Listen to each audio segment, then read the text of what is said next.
आज का एक टॉपिक बहुत ही इम्पोर्टेंट है। आज हम लोग एक रियल हस्टलर से हमारे बहुत अच्छे मित्र हैं रोहित भाई गाडिया। इन्होंने पहले कैपिटल वाया कंपनी रन की है। आज मेरी वैसे 100 लोगों की टीम चलाने में हमारी फट जाती है, लेकिन रोहित भाई ने 1200-1300 लोगों की सर्विस कंपनी ग्रो की। 5 साल तक कंटिन्यूअसली ऑलमोस्ट लाइक डबल की टीम साइज से ग्रो करते रहे। तो आज उनकी लर्निंग के बारे में समझेंगे। सर्विसेज कंपनी से मन भर गया तो फिर उन्होंने अब प्रोडक्ट कंपनी चलाते हैं वन हैज करके। बहुत ही ब्यूटीफुल, सिंपल और अफोर्डेबल प्राइस में उन्होंने एसएमबीज के लिए प्रोडक्ट बनाया है। उसकी जर्नी अपन बाद में समझेंगे। सिंस अपना पॉडकास्ट सर्विसेज कंपनी को ग्रो कराने के लिए लिमिटेड है, तो सबसे पहले हम उनके बारे में बात करेंगे। रोहित भाई, over to you. Thanks Mayank भाई फॉर द वंडरफुल इंट्रोडक्शन। और आप चलाते हो और हमसे अच्छी तो सर्विसेज कंपनी, बट ठीक है। आपने मौका दिया, हम भी हमारा कुछ ना कुछ एक्सपीरियंस शेयर करेंगे। तो कैपिटलॉय की जर्नी ये है, क्विकली शॉर्ट में बताऊं तो करीब हम लोगों ने 2006-07 में कैपिटलॉय शुरू की थी। पहले हम लोग छोटी सी टीम थे, 7-8 लोग की टीम थे। फिर थोड़ा सा ग्रो किए, 15-20 लोग हुए। फिर और थोड़ा सा ग्रो किए तो थोड़ा ईयर बाय 60-70। ईयर में बताइए हमको कि मतलब कौन से साल में कितने तक पहुंचे। सो देखिए, 2006-07 में तो मैं सोलोप्रेन्योर था। इसी तरीके से हर एंटरप्रेन्योर की स्टार्ट होती है। फिर 2008-2009 के करीब में एक ऐसे प्रॉपर कंपनी की तरीके से कंपनी शुरू की। 7-8 लोग की टीम के साथ शुरू की हम लोगों ने। काफी अच्छा हम लोग कर रहे थे, और 6 मंथ्स में हम लोग करीब 20-22 लोग की टीम पहुंच गए थे। फिर लगा और बिजनेस ग्रो करते हैं। जब आप ग्रोथ करते हो तो आपको लगता है और ग्रोथ करते हैं और ग्रोथ करते हैं। तो हमको 6-8 महीने बाद जब 20-22 हो गए तो हमको लगा कि हमको और ग्रोथ कर और बड़ी कंपनी करनी है और बड़ी टीम चाहिए। तो हम लोगों ने एक छोटा सा ऑफिस और ले लिया, और वहां पे हम लोग 30-35 सीटर का ऑफिस और ले लिया। तो इस तरीके से हम लोग करीब 70 लोग की टीम हो गए। फिर साल 1.5 साल बाद लगा कि हमको और ग्रो करना है। तो सो 2000, विद इन ईयर 70 लोगों की टीम तक पहुंच गए थे। करेक्ट करेक्ट, ये इंदौर में ही आप रन करते थे इसको? इंदौर में हम लोग रन करते ओके। हैं। और उस समय तो क्या था कि बहुत प्रोफेशनल ड्रिवन ऑर्गेनाइजेशंस भी नहीं थी इंदौर में। तो हम टैलेंट भी अच्छा अट्रैक्ट कर पाते थे, क्योंकि we were the only company जो काफी प्रोफेशनली ड्रिवन थी और एक अच्छा कल्चर ये कौन एस्टेब्लिश सी किया। की बात है? ये 2000। कोई कॉलेज का प्लेसमेंट आ ही रहा था, तो तब लोग बोलते थे कि आज कैपिटल वाया बड़ी कंपनी है। मेरी एक क्लासमेट है, उसने भी आपकी कंपनी को ज्वाइन किया था। अच्छा, अरे वाह। तो फिर 2010 में लगा कि नहीं यार, और ग्रोथ करनी है तो कैसे की जाए ग्रोथ। तो हम लोगों ने एक 100 सीटर का ऑफिस ले लिया। तो एक बहुत बड़ा जंप था, डर भी लग रहा था, पर लगा ठीक है यार, करो जो होगा देखा जाएगा। जो होता है ना लड़कों में, क्या चलो जो होगा देखा जाएगा। तो ले लिया हम लोगों ने 100 सीटर का ऑफिस। फिर धीरे धीरे करके साल भर में उसको भी भर दिया। तो करीब हम लोग 200 लोग हो गए। बढ़िया 200 लोग हम लोग करीब साल भर सस्टेन किए। फिर 2012 में लगा कि नहीं, आपको तो और बड़ा काम करना है। एक सब ऑफिस छोड़ दो, 3-4 ऑफिस हो गए थे जगह जगह पे। तो कल्चर मैनेज करना, वो एनर्जी मैनेज करना थोड़ा डिफिकल्टी हो रहा था। तो लगा कि एक सिंगल ऑफिस ले लो, वहीं से काम करेंगे। तो हम लोगों ने भी इंदौर में जगह है मेट्रो टावर, उसमें करीब 500-550 सीटर का एक ऑफिस लिया। पूरा ऑफिस बनवाया, बढ़िया सेट किया। 3-3.5 महीने में पूरा एग्जीक्यूशन किया, सारी बाकी ऑफिस छोड़ दी। और हम लोग यहाँ शिफ्ट हो गए, करीब 200-250 जन। और साल भर में फिर हम लोग ने धीरे धीरे ग्रो करके हम लोग करीब 500-550 लोग की टीम बन गए। तो 2012-13 में करीब करीब 550 लोग हो गए। और फिर हम लोग ने करीब साल भर और सस्टेन किया, स्टेबलाइज किया चीजों को, प्रोसेस को स्टेब्लिश किया, सस्टेन किया। फिर लगा कि और ग्रोथ करनी है। तो 2013-14 में हम लोगों ने सोचा लेट्स डबल अप अगेन। तो हम लोगों ने एक ऑफिस और ले लिया, वही 550-500 सीटर का। तो करीब करीब 1100-1200 लोगों की बैंडविड्थ और टीम हो गई थी हमारे पास करीब 2014-15 तक। तो इस तरीके से हम लोग 2008-9 से 14-15 करीब 1100-1200 लोग की जर्नी हम लोगों ने तय की। वाह! तो ये बोलने में बड़ा अच्छा लगता है कि यार चलो सब लोग चाहते हैं कि बनाना, पर सबसे बड़ा जो प्रॉब्लम लोगों को आता है कि यार लोगों को मैनेज करना, टीम को हैंडल करना, और जितने भी दुनिया भर के इश्यूज हैं ये सब होते ही रहते हैं। जब भी लगता है कि हाँ यार आगे बढ़ रहा है, तब भी लगता है कोई ना कोई तो बम फूटेगा। अब तो कुछ नया ऐसा आएगा कि वापस से सेटबैक होके फिर से वही बैक टू जीरो पे आने लगेंगे। तो टीम को कैसे मैनेज करते थे? कैसे आपने प्लान किया कि सस्टेनेबल ग्रोथ है, चलती रहे, और 8 से वो 35 लोगों की जर्नी, 35 से कैसे 100 लोगों की जर्नी, 100 से 500 लोगों की, फिर 1100 लोगों की।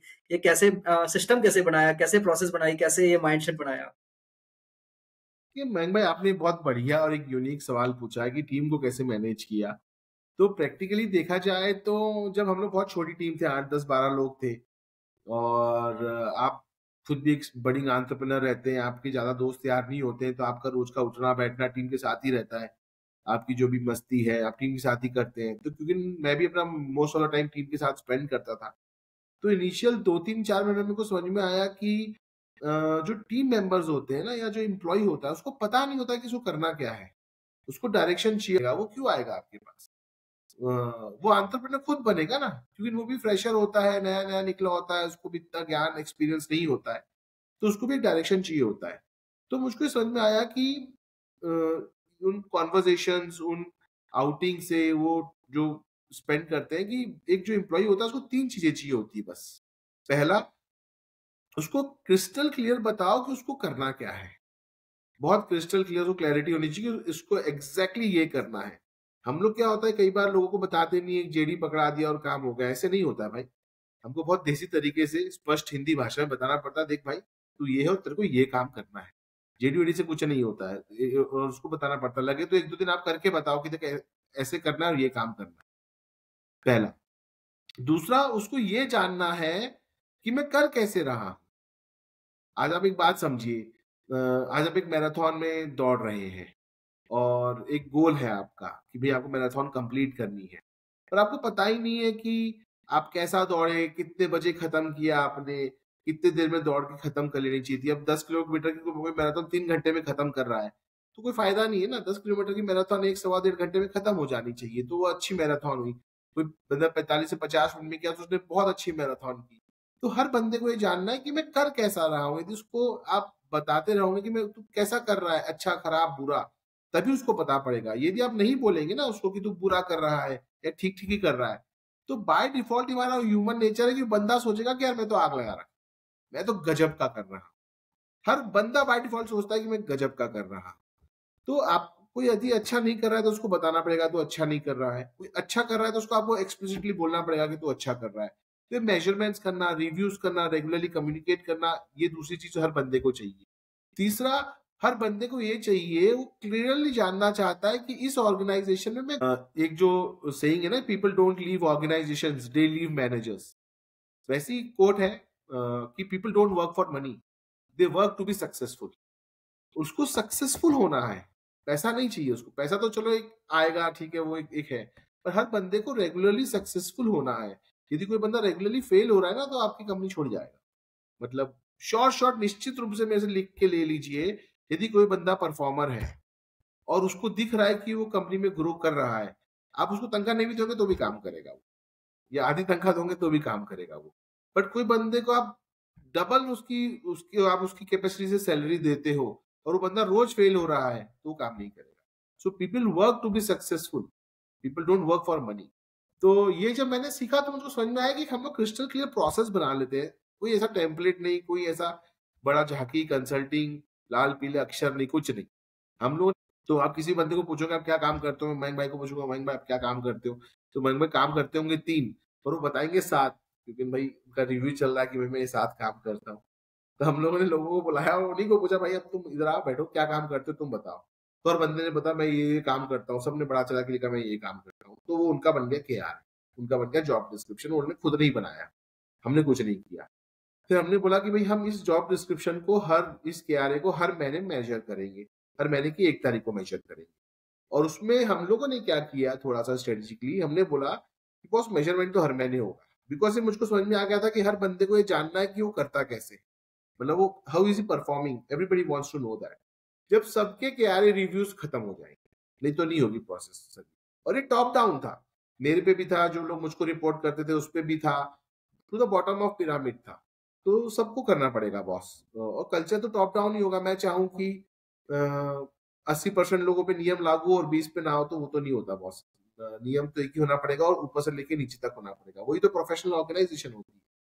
तो हमने बोला कि जैसे मान लो 1 दिसंबर, जैसे आज मान लो दिसंबर चल रहा है, तो 1 दिसंबर को, नवंबर का हम लोग सबका परफॉर्मेंस रिव्यू करते थे।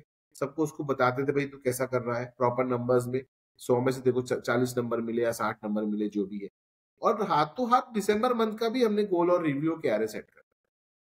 तो और ये दूसरा हम कौन लोग, करता था? ये एचआर करते थे, उनके मैनेजर करते थे? क्योंकि बोलना आसान है, पर टीम को इतने स्केल पे ले जाके ये एक्टिविटी परफॉर्म कराना, डलवाना हमको भी बहुत टाइम लगता है। आप जैसे बोल रहे हो कि 1 हफ्ते में हो जाता है, हमारा तो नहीं होता है। हम तो धक्के मारते रहते हैं, 10 दिन 15 दिन लग जाते हैं कभी-कभी कराने में। कभी-कभी लगता है ठीक है चलो यार इस बार नहीं हुआ, अगले मंथ कर लेंगे।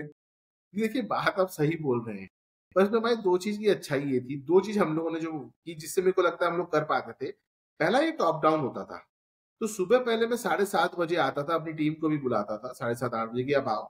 और मान लो मेरे को 8 लोग रिपोर्ट कर रहे हैं, तो मैं करीब करीब करीब करीब मानिए 1.5 से 2 घंटे में उन लोग की रिव्यू कंप्लीट कर देता था। तो मैं मेरी टीम की रिव्यू कंप्लीट कर देता था, तो 9:30 बजे तक मेरी टीम फ्री हो गई। और ये ऊपर से लेकर नीचे तक टॉप डाउन जाता था। जब ये एक्सरसाइज सुबह पहले ऊपर से शुरू हो जाती है, तो बाय डिफॉल्ट नीचे तक खत्म होनी ही होनी है, बिकॉज हर बंदे को अपनी अपनी टीम का करना है पहला। दूसरा, क्योंकि हम लोग ऑर्गेनिकली ग्रो किए, धीरे धीरे ग्रो किए। जब 15 लोग थे तब भी हम ही करते थे, जब 30 हुए तभी भी करते थे, जब 70 हुए तभी भी करते थे। तो हमारी ऑर्गेनाइजेशन का ये पार्ट बन चुका था, ये पता है होना ही होना है ये। दूसरा, हम लोगों ने अटैच कर दिया कि जब तक ये रिव्यूज नहीं हो जाएंगे तब तक ये सैलरी नहीं जाएगी। तो तो एक सबके कल्चर ऑफ डिसिप्लिन का डे वन से बना के रखे कि भाई ये है तो ऐसे ही होगा, ऐसे नहीं होगा तो नहीं चलेगी कहानी। नहीं चलेगा, बहुत क्लियर था कि ये है जो है वो ये है, this is what it is. In fact जैसे कई ऑफिस में शिफ्ट होती है 9 to 6 की, या फिर लेट्स से 9 to 5 की, या 10 to 5 की, तो उसमें 10 मिनट्स का ग्रेस पीरियड होता है कि भैया भाई 9 से 6 की शिफ्ट है, आपको 9 बजे आना है, 10 मिनट का ग्रेस पीरियड है।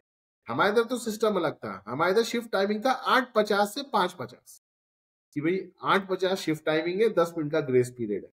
तो बेसिकली फिर भी बंदे को किसी भी तरीके से 9 बजे तक अपने डेस्क पे बैठना है, तो उससे कोई फर्क नहीं पड़ रहा ना। अब 9 बजे की शिफ्ट करके 9:10 पे बंदा पहुंचता है, मैंने बोला कि नहीं भाई, अपन 8:50 की शिफ्ट करो और 9 बजे बंदे को डेस्क पे बिठाओ, बिकॉज वो कल्चर और डिसिप्लिन जरूरी है। आज 9 बजे डेस्क पे पहुंचना जरूरी है।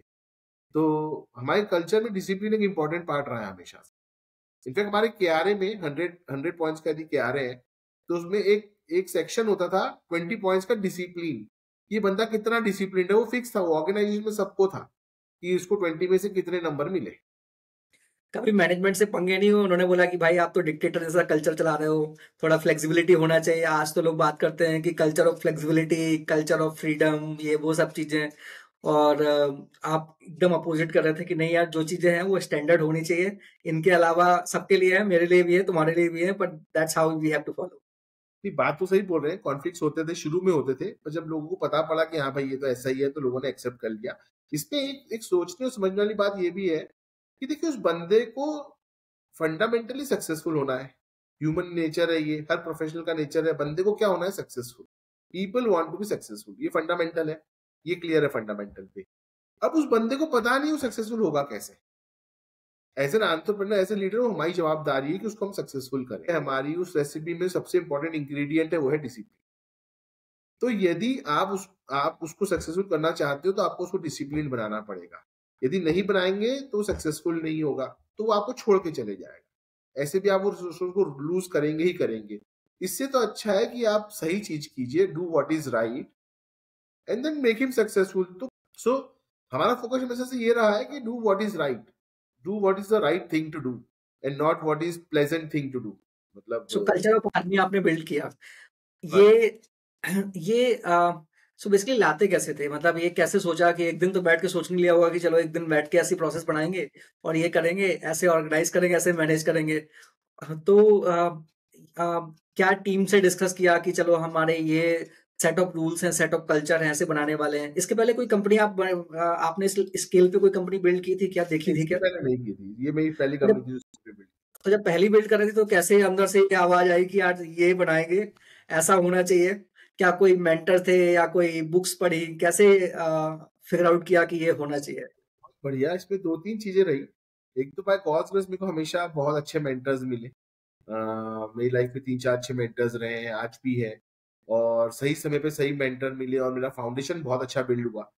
तो मेरे साथ एक अच्छाई या बुराई ये थी कि यार कम पढ़े लिखे थे, छोटे गांव से थे, मूर्ख थे, अक्ल कम थी, समझ नहीं थी कि यार क्या बात करना है क्या नहीं बात करना है। तो इतना समझता ही था कि यार ये सिली क्वेश्चन है नहीं पूछो, ये स्टूपिड क्वेश्चन है नहीं पूछो, या ये पूछने से लोग हंसेंगे, इतनी भी अकल नहीं थी अपने को। तो क्या होता था, कुछ भी समस्या होती थी तो मैं मेरे मेंटर्स लोग कंसल्टेंट होते हैं आजकल जो फ्रैक्शनल चीजें चल रही है, फ्रैक्शनल कंसल्टेंट्स, तो इन लोगों से कुछ भी स्टूपिड क्वेश्चन पूछ लेता था। और ये ज्ञानी लोग भी जोश जोश में बोल देते थे कि ऐसा कर लो वैसा कर लो। तो लोग बोलते थे कि आज बोलते हैं यार ज्ञान मत दे भाई, नो ज्ञान ओनली समाधान। तो यार मेरे साथ ये थी कि अपने को इतनी अकल भी नहीं थी, तो अपन तो जो बोलते थे, अपन फेथ करके एग्जीक्यूशन में लग जाते थे उस चीज के। हाँ, एक हमारी टीम में एग्जीक्यूशन की बहुत अच्छी स्किल सेट्स रही है, और मुझको ऐसा लगता है बाय गॉड्स ग्रेस थोड़ा एग्जीक्यूशन स्किल्स मेरे पास है।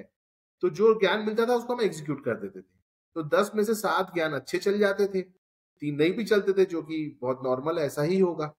तो मेंटर्स रहे हैं, दोस्त हैं, गपशप है, कंसल्टेंट्स हैं, और क्योंकि हम खुद मूर्ख थे तो हम 5 लोगों से पूछ लेते थे तो हमको ज्ञान मिल जाता था, तो कर देते थे। तो ये चीज़ क्लिक कर गई, तो जब क्लिक कर गई तो एक्सपीरियंस बन गया और समझ में आने लगा कि हाँ भाई इस तरीके से चीज़ें वर्कआउट करती है। बाकी तो उम्र के साथ, अनुभव के साथ हम भी इवॉल्व होते चले गए।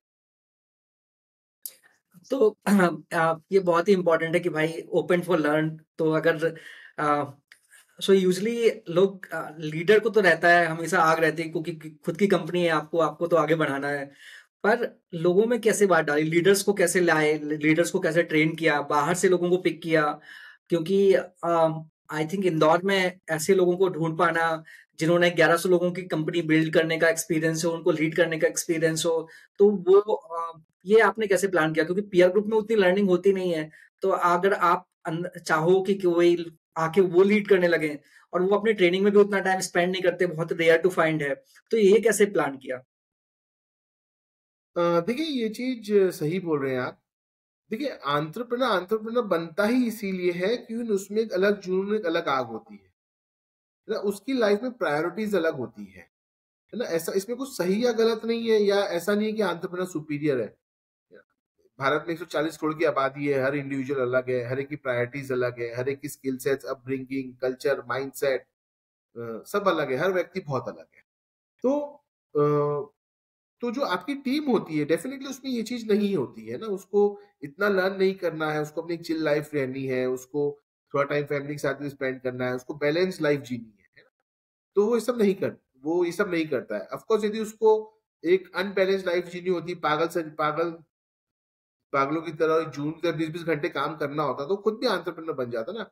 वो चिल है, उसकी प्रायोरिटीज क्लियर है कि हाँ भाई मैं 10-12 घंटे काम करूंगा, बाकी मेरे को बैलेंस लाइफ जीनी। तो वो नहीं करना चाहते हैं। ये बात आप सही बोल। जो 2 चीज़ मेरे साथ वर्क की, जो मैं इसको रिकॉल कर पा रहा हूँ।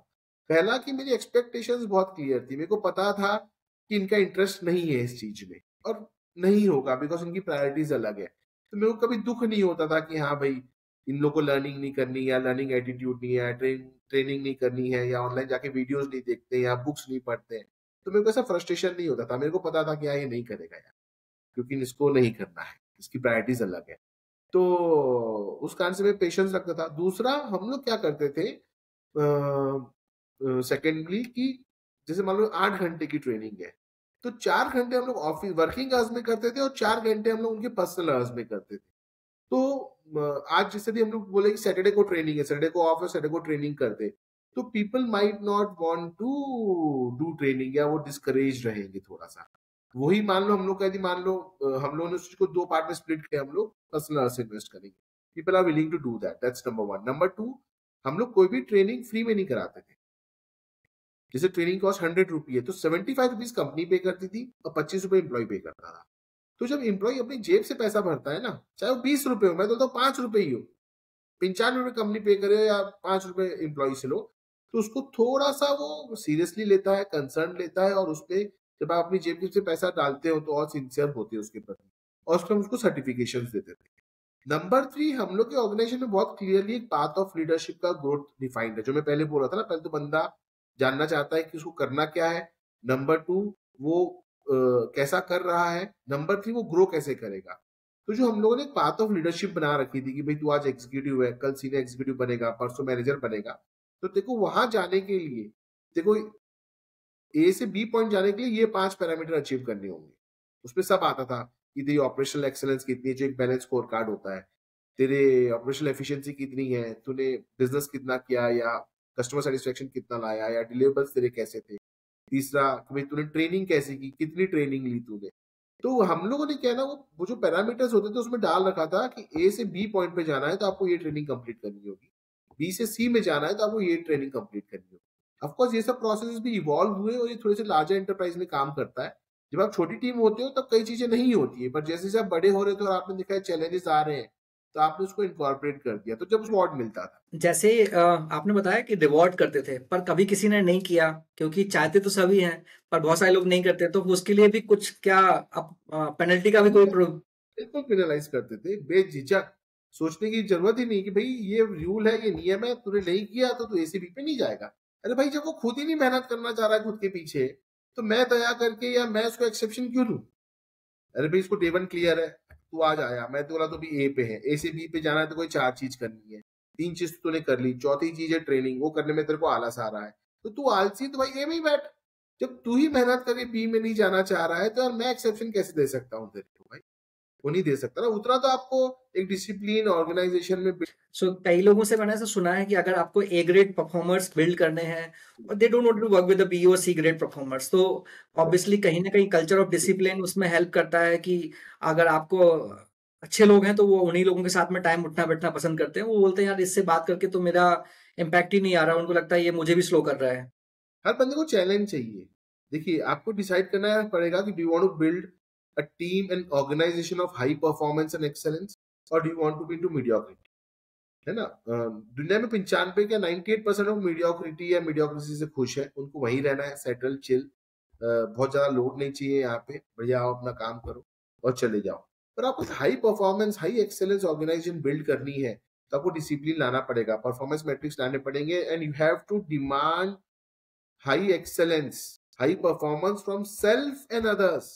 एक हमारे वैल्यू सिस्टम की वन ऑफ द वैल्यूज है demand excellence from self and others. जब आप खुद से एक्सेलेंस डिमांड करते हो तो दूसरों से भी करते हो, तो बंदे को लाना ही पड़ेगा वो। So either he has to perform और perish, as simple as that. हैं कि यार इंदौर सिटी जो है ना थोड़ा छोटा सिटी है और यहाँ पे अच्छा टैलेंट नहीं मिलता, आपको कभी ये प्रॉब्लम नहीं फेस हुई? देखिए ऐसा, अब देखिए बात इंदौर शहर की नहीं है। आप टीयर 1 सिटी में जाएंगे, वहां पे 5 करोड़ की आबादी है, तो आपको टैलेंट वैसा मिलेगा। आप टीयर 2 सिटी में आएंगे, यहाँ पे 30 लाख की आबादी है, तो आपको टैलेंट वैसा मिलेगा। आप टीयर 3 में चले जाएंगे, वहां पे 5 लाख की आबादी, तो आपको टैलेंट वैसा मिलेगा। और हर शहर को एक अपना एक्सपोजर मिला है, हर शहर का एक अपना कल्चर होता है। तो तो इसमें क्या होता है कि अब आपको डिसाइड करना पड़ेगा कि आपको किस टाइप के लोग चाहिए। तो डेफिनेटली इंदौर में चैलेंजेस रहे हैं, बट कई बेनिफिट्स भी रहे हैं कि बिकॉज छोटा शहर है तो लोगों का ट्रैवल टाइम कम रहता था, तो लोगों का हैप्पीनेस इंडेक्स ज्यादा रहता था, तो खुशी खुशी काम भी करते थे, कहीं से भी खुशी खुशी रहते भी थे। कई बार 2-3 घंटा एक्स्ट्रा काम भी करना है, रात के 11-12 भी बज गए तो खुशी खुशी बैठते थे कि उनको पता है 5-7 मिनट 10 मिनट में रात में घर पहुंच जाऊंगा। तो हाँ, ऐसे ऐसे culture wise city wise Indore में ये इनिशियल चैलेंजेस रहे हैं। और हम लोगों का इस कारण से शायद 80-85% मैन पावर भी आउट ऑफ इंदौर से ही था। अक्रॉस द कंट्री हमारे पास लोग थे। इनफैक्ट एक देयर वाज अ टाइम जब we had 100% states, people from 100% states in our office, and we had a women population working of 65%, 60 to 65%। उल्टा था कि वुमेन तो थी 60%, हर स्टेट का कोई ना कोई 1 2 3 बंदे थे। तो कैंपस प्लेसमेंट करते थे या लोग ऑनलाइन देख के आपके यहाँ पे अप्लाई करते थे? तो शुरू में तो हम लोग एफर्ट मारते थे, हम लोग ने कई कैंपसेस को रीच किया। हम लोग के भी इसमें स्ट्रेटेजी होती थी, हम लोग देखते थे कि इंडिया के हर स्टेट की टॉप 5 टॉप 10 20 स्कूल्स को पकड़े और हर स्टेट से हम लोग लोगों को लेकर आए। तो एक ऐसा लगा कि यार हर स्टेट का बंदा होना चाहिए हमारी कंपनी में। सो कोई ऐसा लॉजिकल रीजन नहीं था, बस था कि यार हर स्टेट का बंदा होना चाहिए अपनी कंपनी में।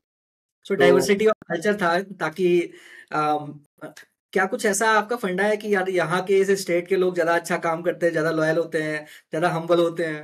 देखिए, मैंने तो नहीं हायर किया तो मुझे पता नहीं है तो सही, ऐसा है मेरे दिमाग में, पर वैसा मैं बोलूंगा नहीं यहाँ पे। नहीं तो क्या है है। ना कि कुछ स्टेट के लोग तो मेरे को मारने आ जाएंगे और कुछ स्टेट के लोग मेरे को सर पे चढ़ा लेंगे। बट डेफिनेटली हर स्टेट का कल्चर अलग है। कुछ स्टेट के लोग बहुत मेहनती होते हैं, वो लोग रगड़ना चाहते हैं। कुछ स्टेट के लोग बहुत चिल होते हैं, उन लोग को चिल करना है। जैसे जैसे मेरे को लगता है यार काश मेरा जन्म गोवा में हुआ होता, तो मेरे को लगता है यार क्या मस्त चिल लाइफ है।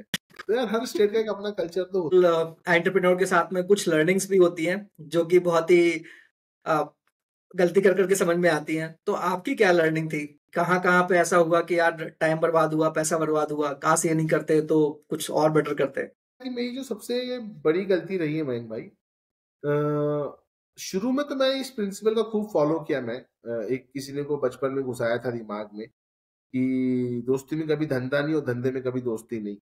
तो जब मैंने बिजनेस शुरू किया, एंटरप्रेन्योर बना, स्टार्टअप बनाई, शुरू किया बिल्ड करना, तो ये चीज दिमाग में थी। बस कुछ साल बाद ही मेरे दिमाग से निकल गई, पता नहीं स्लिप हो गया मैटर। और हुआ ये कि मैं कुछ फ्रेंड्स लोग हो गए, कुछ फैमिली हो गए, उनको बिजनेस में इन्वॉल्व कर बैठा। कुछ लोग सीनियर लेवल पे आ गए, कुछ लोग मिड जूनियर लेवल पे रहे। तो बिकॉज क्योंकि वो आपके फ्रेंड्स रहे हुए हैं या क्लोज मित्र हैं या फैमिली में हैं, तो कहीं ना कहीं एक कॉन्फ्लिक्ट ऑफ इंटरेस्ट आ जाता है और आप एक कंफर्ट जोन, मतलब आप अनकंफर्टेबल होते हो कुछ भी बोलने में। तो कहीं ना कहीं आप अपने पर्सनल रिलेशनशिप के कारण आप अपने बिजनेस को इम्पैक्ट और डैमेज करने लग जाते हो। तो से फॉर एग्जाम्पल कोई बहुत आपका अच्छा मित्र है, वो सीनियर मैनेजमेंट टीम में आ गया, या कोई आपका रिलेटिव सीनियर मैनेजमेंट टीम में आ गया, तो आप अपने पर्सनल रिलेशनशिप को प्रोटेक्ट करने के लिए you stop demanding excellence from them. और आप एक बंदे से डिमांड करना बंद करते हो, तो उसको देख के दूसरे भी वैसे ही हो जाते हैं ना, सही इवेंचुअली बात। देख के गिर और रन नहीं में भी लगे। होगा तो आपके सामने नहीं बोलेंगे, बट पीठ पीछे तो बात होती है कि देखो ये इनके लिए बायस्ड है। सब बंदा होशियार है, कोई मूर्ख नहीं है यहाँ पे। हमको लगता है कि हम ज्यादा होशियार है, बट हर बंदे की कलेक्टिव इंटेलिजेंस या इंडिविजुअल इंटेलिजेंस अपने से बहुत ज्यादा है, और ऐसी होनी भी चाहिए। तो मेरे को लगता है कि ये मेरी बहुत बड़ी गलती रही। तो कुछ समय तक तो हमने बहुत अच्छा ग्रो किए, बहुत फास्ट ग्रो किए, और अच्छा हम लोगों ने एक्सीलेंस डिलीवर किया, अच्छा हम लोगों ने बिजनेस ग्रो किया, कस्टमर सर्विस ग्रो की, प्रोडक्ट्स डिलीवर किए, सब कुछ वाज वेरी गुड। बट जब एक ये थोड़ी सी कंफर्ट बिल्ड हुई टीम के अंदर because of personal rapport relationship I had with them, मुझे लगता है वी लॉस्ट ट्रैक देयर। और ये मेरी लाइफ की सबसे बड़ी गलती है। तो मुझे लगता है कि इसको भी मैनेज किया जा सकता है, ऐसा नहीं है कि नहीं एकदम ही नहीं होना चाहिए। हाँ, बट उसके लिए आपको एक सीजन और एक्सपीरियंस हो जाना चाहिए। तो अब मुझे लगता है कि मुझको वो एक्सपीरियंस हो गया है। तो आज शायद यदि मैं फिर से करूं तो ये नहीं होगा। मैं एक वो जो एक थिन लाइन होनी चाहिए, एक चाइनीज वॉल होनी चाहिए पर्सनल प्रोफेशनल रिलेशनशिप में, वो मैनेज कर सकता हूँ। तो एक ये मेरी सबसे बड़ी गलती। वो कहीं मैंने सुना था कि you can be friendly but you can not be a friend. एक वो थोड़ा सा डिस्टेंस जो है वो इम्पोर्टेंट है। आप अगर बहुत किसी अच्छी बात बोली आपने, बहुत अच्छी बात। आप किसी चेयर पे बैठे हो तो उस रोल्स की रिस्पॉन्सिबिलिटी है, आपकी अकाउंटेबिलिटी है अपने कंपनी के लिए। कंपनी में भी आप सीईओ हो तो ऐसा नहीं कंपनी आपकी है, आपका एक दायित्व है कि आपको वो डिसीजन लेना है। अगर आप नहीं लोगे तो आपके दूसरे लीडर भी नहीं लेंगे। बिल्कुल बिल्कुल। नहीं, तो ये चलो मिस्टेक समझ में आया, पर कुछ ऐसी भी रही होंगी कि जो चीजें आपने काफी अच्छी की compare to the peer group, तो वो क्या आपकी स्पेशल एबिलिटीज थी, क्या उन्होंने आपने कुछ सीखा या आपने नेचुरली थी? कई चीज तो नेचुरली आती है। मुझको लगता है कि कई चीज जो एज ए मैंने इंडिविजुअली बहुत बेहतर की compare to my peer group, वैसे एज एन ऑर्गेनाइजेशन कैपिटल ने बहुत बेहतर की compare to any other services industry.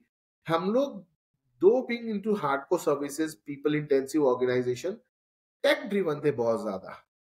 मतलब ऐसा नहीं था कि हमको सेव पेपर था, उतनी तो अकल ही नहीं होती यार आपको शुरू शुरू में, कि जमाना इतना तो पता ही नहीं था। पर लगता था कि यार पेपरलेस ऑर्गेनाइजेशन होना चाहिए, आराम से कहीं भी बैठ के काम कर लिया, कोई भी चीज का अप्रूवल चाहिए तो मेल पे आ जाए, साइन वाइन सब ऑटोमेटिक हो जाए। ये पेपरबाजी नहीं चाहिए, मतलब ऐसा लगता था हमेशा पेपरलेस ऑर्गेनाइजेशन रहे, मजा आएगा। तो बिकॉज एक थॉट इनवाइब हो गया था, एक कल्चर में पार्ट बन गया था, तो हम लोगों ने टेक अडॉप्शन बहुत अच्छे किए। तो मैं आपको बताऊंगा मयंक भाई, जब हम लोग 5 लोग थे ना, 5 लोग, उस समय पे हमारे पास सीआरएम था। Within 5 people team we had a full fledged working CRM. अच्छा, हमको ये भी नहीं पता था कि आपका सीआरएम होना चाहिए नहीं होना चाहिए, इतनी अकल ज्ञान ही नहीं थी, जैसे मैंने आपको बोला। तो हो ये रहा था कि हमको लीड मैनेजमेंट में समस्या आ रही थी, लीडें आती थी वेबसाइट से, फॉर्म बन के मेल आता था, फिर उसको हम एक्सेल में कन्वर्ट करते थे। मान लो 100 लीडें आई, फिर हर बंदे को 20 लीड मैनुअली मैनेज करते थे। तो मैंने गूगल किया कि यार ये समस्या हो रही है तो क्या करूं। तो किसी ने बोला एक चीज होती है सीआरएम, वो देख। तो मैंने देखा सीआरएम, गूगल किया तो 5-7 सीआरएम के ऑप्शंस के नाम आए। मैंने घुसा तो मैंने कहा अच्छा ऐसा होता है, अरे ये तो जैकपॉट है। तो सीआरएम आपके उससे वेबसाइट से इंटीग्रेट हो जाता है, कोई फॉर्म भरेगा तो डायरेक्ट लीड आपके सीआरएम में चल जाती है और ऑटो राउट हो जाती है। मेरे को लगा ये तो गजब चीज है। तो हम उन्होंने सीआरएम इम्प्लीमेंट कर दिया। फिर जब 20-22 लोग थे, तो ये रोज एक्सेल शीट भरना, पेरोल निकालना, अटेंडेंस भरना एक टास्क लगता था। तो हमने गूगल किया भी इसका क्या सोल्यूशन होता है। किसी ने बोला कि पेरोल बोल के सॉफ्टवेयर आते हैं। उसमें तो पता भी नहीं था कि पेरोल बोल के कुछ होता है, सॉफ्टवेयर आते हैं। क्योंकि हमने गूगल किया तो देखा कि अच्छा ऐसा कुछ, मजा आता था हम लोग को छोटे छोटे टूल्स डाल के। मजा भी आता था, थ्रिल भी होता था, फन भी होता था, सब कुछ एक फिंगर टिप पे है। और कितना कन्वीनियंट हो गया, कितना प्रोसेस स्मूथ हो गया है। तो as a tech enabled tech driven organisation होने से हम लोग को बहुत जबरदस्त एज मिली। और मेरे को लगता है हम लोग करीब 10 10x 15x बेहतर ग्रो कर पाए इस कारण से। पर आपको ये चैलेंज नहीं आता था? बहुत बड़ी कंपनियों के साथ में मैंने देखा, एक तो उनको ये लगता है कि यार इंडिया में जो भी SaaS अवेलेबल है या कोई भी सॉफ्टवेयर अवेलेबल है, वो एक तो काफ़ी कॉस्टली पड़ जाते हैं, स्पेशली जब आपकी ऑर्गेनाइजेशन ग्रो करने लगती है। And they are not design, क्योंकि SaaS में भी एक वर्ड बहुत चलता है कि भाई build it in India and sell it in US. India में बेचो ही मत, इंडिया के लोग उतना पैसा नहीं देते हैं। तो और ऑब्वियसली नेचुरल सी बात है, यूएस में जो है अर्निंग पर एम्प्लॉई ज़्यादा है, तो ऑब्वियसली पे करने की कैपेबिलिटी भी ज़्यादा होएगी। और यहाँ पे नंबर ऑफ पीपल जो यूज़र हैं, वो ज़्यादा रहते हैं किसी कंपनी को रन करने के लिए। इनफैक्ट बैंगलोर में एक बंदा और इंदौर में 2 लोगों को रखना पड़ता है सेम वर्क को कराने के लिए। तो ये थोड़ा-सा डिफरेंस तो आता है उस चीज़ के बारे में। तो अगर आप इस स्केल पे टेक एडॉप्शन ला रहे थे, जहाँ आपकी मैक्सिमम प्रोसेसेस ऑटोमेटेड थी, हर सिस्टम में थे, तो टेक का कॉस्ट नहीं पड़ता था। और दूसरा, एक टूल दूसरे टूल से बात करता था, तो इंटीग्रेशन में भी आपको थोड़ी बहुत समस्या तो आती होगी, उनको कैसे आप सॉल्व करते थे? तो मैं बात तो आप देखिए सही बोल रहे हैं, मैं आपका जवाब दूंगा, उसके पहले पहले कुछ बोलना चाहता हूँ इस पे मैं, कि ये सब जो ना देखिए आजकल के चोचले हैं कंटेंट बेचने के। आज अब ज्ञानी लोग हैं, पढ़ लिख लिए हैं, बड़ी बड़ी कंसल्टिंग में काम कर रहे हैं, तो कुछ ना कुछ टाइप से फिर के नहीं देंगे यदि build in India, sell for the world, Indian buyers, consumer, ये सब तो नहीं देंगे तो यार उनका माल कैसे बिकेगा, उनके कंसल्टिंग नोट्स, उनके वो सब कैसे बिकेंगे ना। धंधा तो आज से 100 साल 200 साल पहले भी होता था, 5 साल पहले भी होता था, आज से 300 साल पहले भी बड़ी बड़ी कंपनी चलती थी, उसमें तो ना टेक्नोलॉजी थी, ना कंप्यूटर था, ना डेटा था, पेपर पेन पे बिलियन डॉलर की कंपनियां उस समय भी चलती थी ना। ठीक है, ये इवॉल्व होता है, तो ये सब तो अलग अलग झांकी है, तो इतनी हमको अकल ज्ञान ही नहीं थी समझने की। तो खैर, पर मैं आपके जवाब पे आता हूँ, इतना पता ही नहीं था कि ऐसा होता है, इतने रिसर्च नोट्स होते हैं और ऐसे ऐसे ज्ञान बढ़ रहे हैं बाजार में, इतना पता ही था। अपन तो अपने काम से लगे हुए थे, फोकस थे एकदम अपन काम से। बट खैर, तो बिल्कुल ऐसा आपने बोला कि काफी एक्सपेंसिव होते थे, और हमारे साथ भी एक्सपेंसिव हो रहे थे। सैस था शुरू में, जब 15-20 यूजर थे तब तक ठीक था, जैसे जैसे एम्प्लॉइज बढ़े, 70 हुए तो बिल हमारे मंथली बढ़ने लग गए, तो मैंने अरे क्या हो रहा है, बहुत ज्यादा मंथली बिल बढ़ने लग गए। तो मैंने गूगल करना शुरू किया कि ऑल्टरनेट टू XYZ CRM, तो 5 CRM आए, उसमें पता पड़ा something called as open source. अच्छा, मैं वैसे टेक बैकग्राउंड से नहीं हूँ, कंप्लीटली नॉन टेक बैकग्राउंड से हूँ, मैं फाइनेंस बनता हूँ आपका इंडस्ट्री। बैकग्राउंड है क्या? मतलब पहले क्या आपने ग्रेजुएशन में किया? तो ऐसा है कि मेरी स्कूलिंग तो बुरहानपुर में हुई, छोटा सा गांव है हमारे इंदौर के पास में ही है, और स्कूलिंग मेरी वहाँ हुई। ग्रेजुएशन ग्रेजुएशन मैंने किया बैंगलोर में, जो कि एक कल्चरल शॉक था मेरा। आप इमेजिन कीजिए कि 12वीं तक पढ़ा, 12वीं बॉर्न ब्रॉटअप लड़का बुरहानपुर का बैंगलोर चले जाए 2002 के एरा में, जब बैंगलोर बहुत ग्लैमरस था।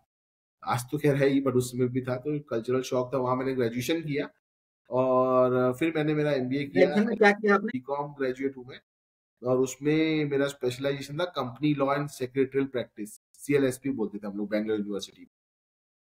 फिर मैंने मेरा MBA किया, MBA फाइनेंस SP जैन से। उसमें मेरा सुपर स्पेशलाइजेशन फाइनेंस में, सुपर स्पेशलाइजेशन था इन्वेस्टमेंट बैंकिंग। तो टैक्स से कोई अपना ऐसे लेन देन नहीं था, तो किसी ने देखा कि ओपन सोर्स होता है, तो मैं ओपन सोर्स पे पहुंच गया, तो देखा कि ओपन सोर्स की दुनिया भी बहुत बड़ी है, वहां पे भी कितनी चीजें अवेलेबल है। तो मैंने फिर सर्च किया कि कौन से ओपन सोर्स CRM अच्छे, मतलब अच्छा चलो ये अच्छा है, तो अपन ने वो उठाया और वो इम्प्लीमेंट कर दिया, तो हम लोग ओपन सोर्स पे आ गए। ये तो बहुत बढ़िया चीज है, आपको सब कुछ मिल रहा है, और बस कुछ नहीं, आप भी थोड़ा बहुत कम्युनिटी में कंट्रीब्यूट करो, और आप भी काम करो, और सब मिल बांट के पूरी बिल्ड करो। तो फिर हम लोग ओपन सोर्स यूज करने लग गए। तो जो चीज के ओपन सोर्स मिलते थे उसके हम ओपन सोर्स बिल्ड करने लग गए, जो चीज सस्ती मिलती थी वो हमने सैस से उठा ली, जो चीज कहीं पे भी नहीं थी उसके लिए एक डेवलपर, 2-5 डेवलपर बैठा लिए, और बैठा के काम करके इंटीग्रेट करने लग गए। तो इस तरीके से हम लोग काफी कॉस्ट एफिशिएंट भी रहे, मतलब लगा कि जो जैसे काम हो जाए वैसे कर लो, बस मतलब काम होना चाहिए, ज्यादा ताम झाम ऐसा वैसा कुछ नहीं भाई, ये अपना सो पर्पज, बेसिकली गोल अचीव होना चाहिए।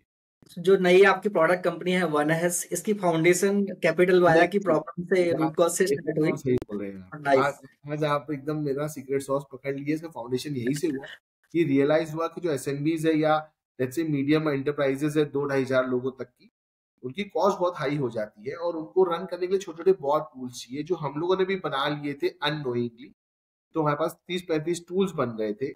अब जब 30-35 टूल बन गए, तो हमको लगा ये भी अपने आप में एक रिसोर्स है, ये भी अपने आप में एक टूल है जिनको बाजार में बेचा जा सकता है। एक ओपन सोर्स की बहुत बड़ी ताकत हमको समझ में आई, हमको समझ में आया कि ओपन सोर्स पर भी और काफी कुछ बिल्ड करके, इंटीग्रेट करके SMBs की प्रॉब्लम सॉल्व की जा सकती है। थोड़े-थोड़े से आप मुझे बताएँ कि मतलब क्या टूल्स हैं? क्या किस टाइप के ये प्रॉब्लम्स को सॉल्व करते हैं? किस टाइप के बिज़नेसेस के लिए काम करते हैं? तो मैं आपको पहले बताता हूँ कि हमारे वनहैश का विजन क्या है, और मैं उसके बाद में टूल्स बताता हूँ। तो at OneHash, we want to empower the SMBs with an extremely affordable tools and apps which otherwise is available only to the large enterprises. तो ताकि SMBs को हम लोग एम्पावर कर सके इनसे कॉम्पीट करने के लिए, उसको भी एक लेवल पे आ सके। अब मैं अपने टूल्स पे आता हूँ, तो काफी अच्छे हमारे टूल्स हैं। इन नेक्स्ट 2 to 3 years हमारे पास 40 से 50 टूल्स हो जाएंगे। आज की तारीख में हमारे पास करीब 6-7 है। उसमें one of my favourite tool is OneHash cal. तो कैल जो है बेसिकली कैलेंडली का अल्टरनेट है, but we have much more attractive name called as cal ID. Scheduling appointment उनको मैनेज करना है तो अपना अकाउंट साइन अप कर लेंगे OneHash कैल के ऊपर। उन्होंने अपना अकाउंट बना लिया कैल.id/mayan, उसमें आप अपना सेटअप कर लीजिए और आप उसमें फिर आप बहुत कन्वीनियंटली अपने इंटरव्यू शेड्यूल कर सकते हैं। जैसे आपके दिन में मान लीजिए आपको 12 इंटरव्यूज लेने हैं, तो कैंडिडेट से आप टाइम कैसे कोऑर्डिनेट करें 12 लोगों के साथ। तो उसमें अब ये करिए कि आप उसमें अपने टाइम स्लॉट ओपन कर दीजिए 15-15 मिनट के, हर कैंडिडेट के साथ लिंक शेयर कर दीजिए और उसको ही बोल दीजिए भाई तू तेरे हिसाब से जो टाइम तेरे को फिट रहे तू कर ले, मैं तो 4 घंटा अवेलेबल हूँ, तू तेरे हिसाब से सेट कर।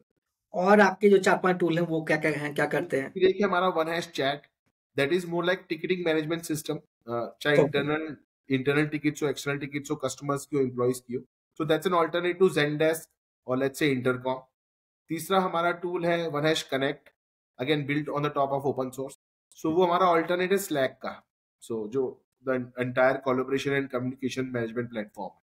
चौथा हमारा टूल है OneHash CRM cum ERP, which is an alternate to the entire Zoho suite, जिसके अंदर CRM भी है, ERP भी है, HR है, मैन्युफैक्चरिंग है, पेरोल है, प्रोडक्शन है, सब कुछ है उसके अंदर।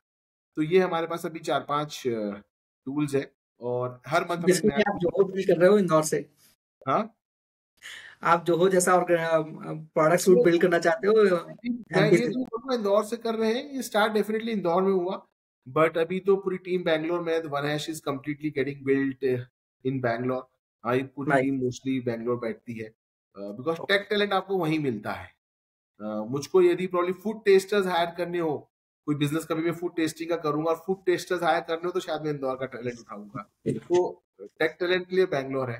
तो ठीक है, बैक टू वर्क। अब वापस से उसी पे आते हैं। तो सर्विसेज कंपनी अगर किसी को ग्रो करना हो, प्लान करना हो, और अभी कोई स्टार्ट कर रहा हो, तो उनके लिए आपकी क्या लर्निंग है, क्या चीजें हैं उनको करना चाहिए?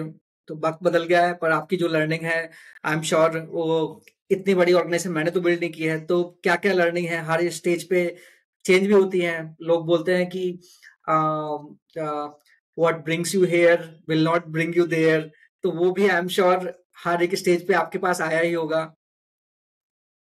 ठीक है, सर्विस कंपनी बिल्ड करनी है तो सर्विसेज कंपनी है क्या? Service company nothing but people intensive organisation, है ना।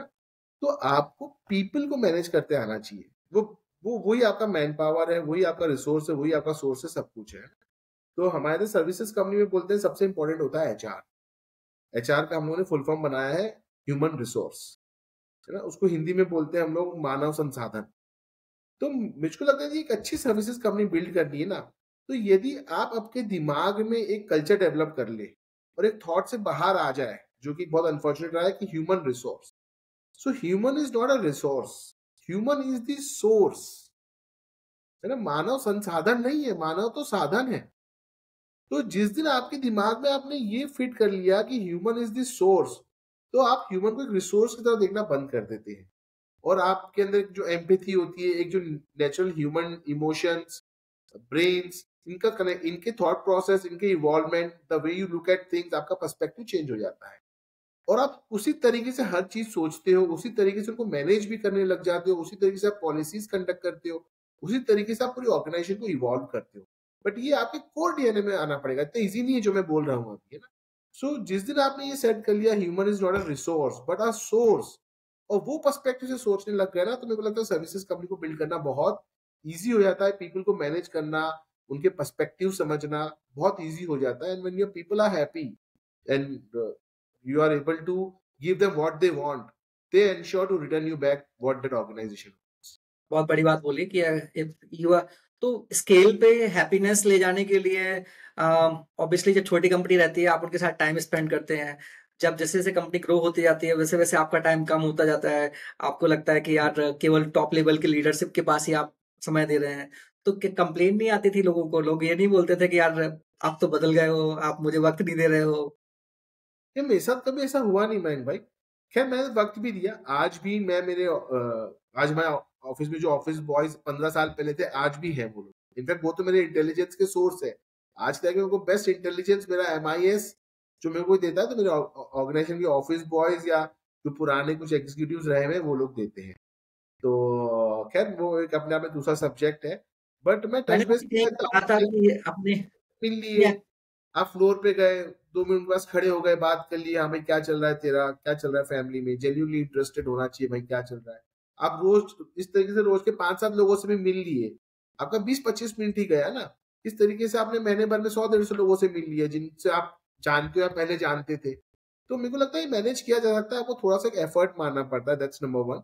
नंबर 2 देखिए कुछ लोग तो क्या है ना, फिर आप कुछ भी कर ले अपनी गर्दन काट के दे दे तो कंप्लेन करे, इतना नहीं दिमाग लगा सकते। आपका आपका इनर कंसाइंस क्लियर होना चाहिए, आपका पर्पस, आपका विजन, आप, आपके ethics, moral, value system clear होना चाहिए। आपको पता है यदि आप वो सब सही फॉलो कर रहे हैं तो फिर मेरे को लगता है आपको बॉदर नहीं करना चाहिए। एल्स मैं एक बहुत चीज बार बार बोलता हूँ no, 5 C's in people's life, 5 C होती है बंदों की लाइफ में। चाहे एज एन इंडिविजुअल मैं अपने आप को देखूं, एज एन एंटरप्रेन्योर देखूं, या एम्प्लॉयज को देखूं, हम लोग एम्प्लॉयज की बात कर रहे हैं, सर्विसेज की बात कर रहे हैं, तो कि crib, cry, complain, condemn and criticise ना, 5 C's ऑफ लाइफ से एम्प्लॉय के पर्सपेक्टिव में बात करें तो employees life, crib, cry, complain, condemn and criticise. तो आज आप किसी भी एम्प्लॉय से बात करें, एचआर से बात करें, तो 95% कंटेंट उनका इसी 5 बकेट में खत्म हो जाएगा, crib, cry, complain, condemn and criticise. This one more C जो हम लोग जनरली यूज नहीं करते, यदि हम वो करें तो this can revolutionise services businesses, which is compliment. तो rather than focusing on these 5, if you focus more on complimenting people on their skill sets, on things that they are doing, I think that would be more impactful. Pointers हैं। आपने कहीं मुझे बताया था कि नवरत्न भी होने चाहिए टीम में, एक लीडरशिप बहुत इम्पोर्टेंट है। वो क्या क्या फिलॉसफी थी आपकी?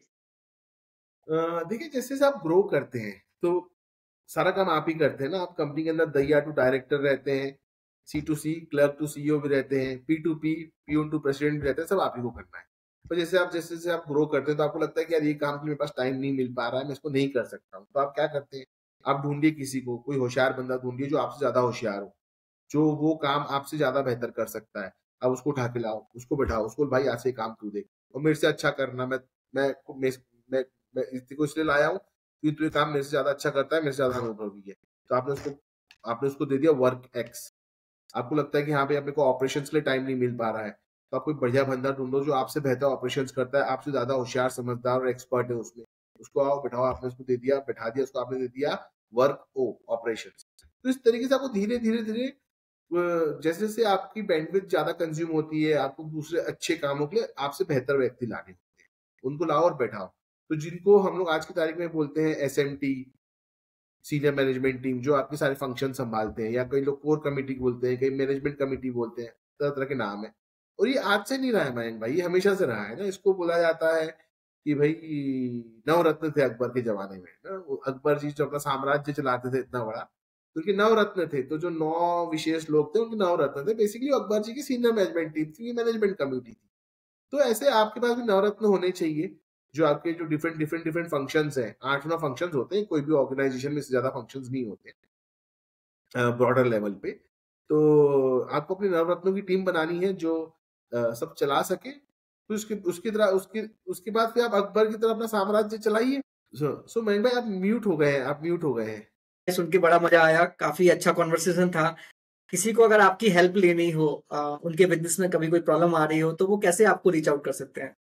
बहुत ईजी है मुझको रीच आउट करना। आप बंदा लिंक्डइन पे जाके मुझको कनेक्ट कर सकता है, ट्विटर पे मेरा ट्विटर हैंडल है गार्डिया रोहित करके, उस पर रीच आउट कर सकता है, या फिर बेस्ट हमारा ही प्रोडक्ट यूज कीजिए kel.id/rohit ROHIT, kel.id/rohit, और मुझको वहां पे जाके आप बुक कर लीजिए। मैं आपको यूट्यूब के इस डिस्क्रिप्शन में दे दूंगा। तो जितने लोगों को भी रोहित भाई से मीटिंग बुक करना हो, उनसे बिजनेस के सीक्रेट एडवाइस लेने हो, बहुत सारी चीजें तो हम लोग इस यूट्यूब वीडियो में नहीं बता सकते, कुछ डिफिकल्ट सिचुएशन भी इन्होंने हैंडल की होगी, तो वो सारी चीजें इन पर्सन जब आप डिस्कस करेंगे, क्योंकि क्या यूट्यूब पे तो लोग दो we are trying to get as authentic as possible, but फिर भी बहुत सारी चीजें ऐसी होती हैं जो आपको सामने ही बता सकते हैं, तो आप टाइम लीजिए, डिस्कस कीजिए, और फ्री ऑफ कॉस्ट है, पैसे चार्ज नहीं करते इस चीज के बिल्कुल लिए। नहीं करेंगे। और विशेष करके आप यदि बताएंगे कि आप ये देखकर के सुपर सोर्सिंग का नाम लेके आए हैं, तो आप आधी घंटा लेने आएंगे तो मैं आपको 1 घंटा दूंगा। Thank you so much. Thank you Mayank भाई, गुड टॉकिंग टू यू। मस्त है, अच्छा है।